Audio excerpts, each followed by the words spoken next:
Hey, what's up, everyone? How y'all doing? My name is Bill. Welcome back to my channel. If your first time coming at me, go ahead and stick around because you might learn a couple things here on this video. Today, I'm going to go over a little thing in Lightburn. You don't see a whole lot of folks going over it. You do see some out there, but not everyone does. But it's a real important tool. It's line after fill. You have your fill engrave, so it'll engrave all your stuff, and then you can go ahead and you can do a line after fill. That's going to allow that to make all those edges real crisp and clear, and it makes it pop, makes it stand out, makes it more noticeable. I'm going to switch cameras here. I'm going to show you what I'm talking about. If you look right here, this is the one that does not have the line after fill. This is the one that does have the line after fill. If you look over here on this edge, you'll be able to see that I stopped it right here before it finished up that last little section because I wanted you to be able to see what it looks like without the line after fill.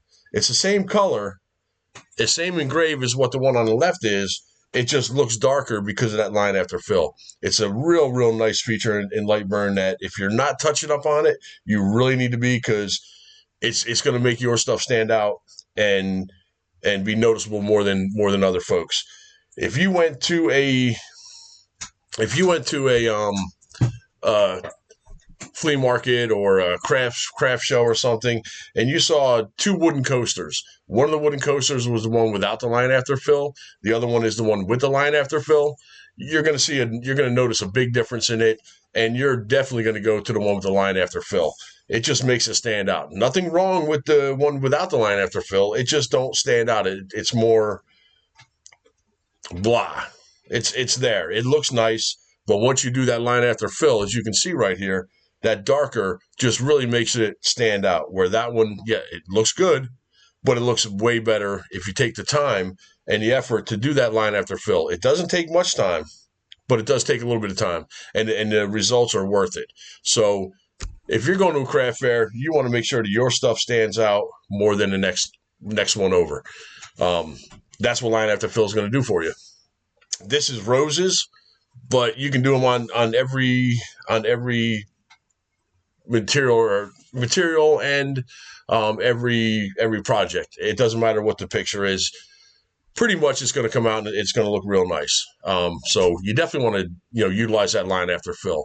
I'm going to jump into Lightburn and I'm going to show you how I set that up and how you go about setting it up and setting it to your machine so that your machine can do that line after fill to make your stuff stand out more than the next guy next door. So we're going to jump over to Lightburn right now. And what you're looking at here in Lightburn is two of the images. This one is the one that has the line after fill, and the one in blue is the one that does not have the line after fill. If you look up in your settings up here under cuts and layers, if you double left click that, you're going to see both of these images are all done with the same speed and power. The difference is that line after fill, and this one is the one that has the line after fill. It's the main part is 12,000 millimeters a minute and it's 70% power. Now, if you look up here, that's what this layer is. Now, if you add another layer, you're going to see you have another layer that just added up here. And all you do, if it's not there, all you do is you click this plus. You're going to be able to add another layer. You're going to change that to line, and then you're going to make that, I think it was 3,000. And you have to test your own machine, and you have to use your test cards to be able to get this to come out right for you. Every machine is different, like everyone always says. It's all different. But I'm going to say, let's say 40. 3,000 millimeters a minute and 40% power. And that's going to give you that line after fill. All you do is you go ahead and click OK. And it's going to be set up to do your line after fill. The one on the right does not have the line after fill. The one on the left does. If you hit play, you're going to see it's going to go back and forth through the whole engrave. Let's go ahead and fast forward. Almost to the end.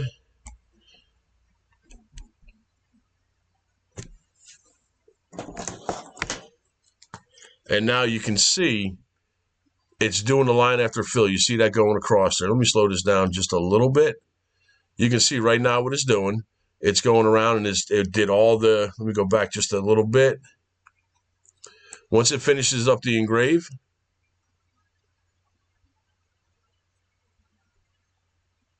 now it's going to go and it's going to do the line after fill. It's just going to outline all of those edges. That's what line after fill is going to do. Excuse me. And then you see the next one, it's going to do all the engrave. When it gets to the top, it's done. Now it's going to go ahead and it's going to do the cutout, and it's going to cut both of those out. So that's the difference of line after fill. And like I said, you get it when you double click your setting.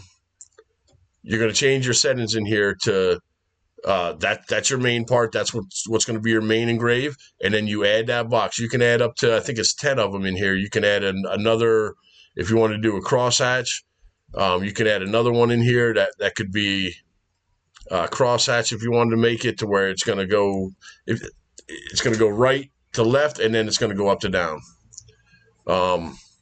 If you didn't want one, all you do is you hit your little minus right here, and it'll get rid of them. So that's how you do line after fill. Let me close that. And like I said, you can see how it looks with,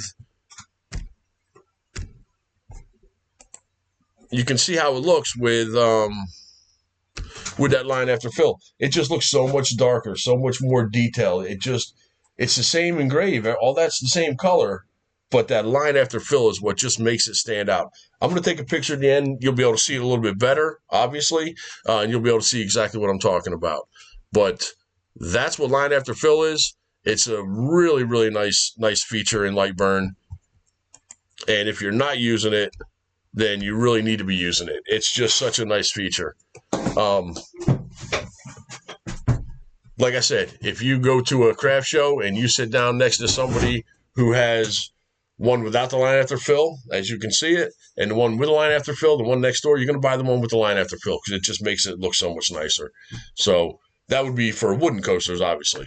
But not everyone uses it. You should. When I did this back here, I did not do the line after fill. And if I would have done that line after fill, that's when I was like, oh, I needed to stand out more. So I redid it, and the other one I did do in place of this one did have the line after fill, and it just came out so much nicer. This was a present for somebody, but I had to redo it because I did not do the line after fill. I don't remember if I didn't remember to do it or if I just was rushing and just didn't do it.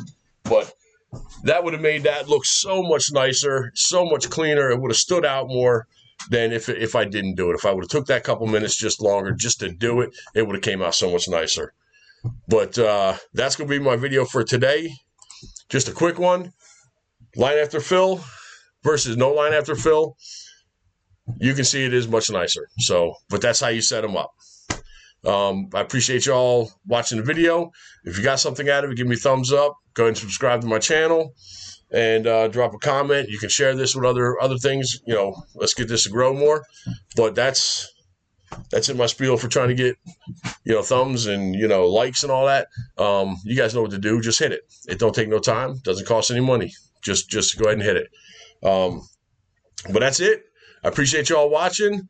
Till the next one. The next one's going to be, I think I'm going to do it on earrings for Valentine's Day coming up.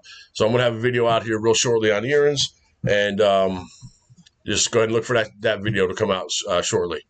All right. I appreciate y'all. Stay safe, and we'll see you on the next one. Thank you much.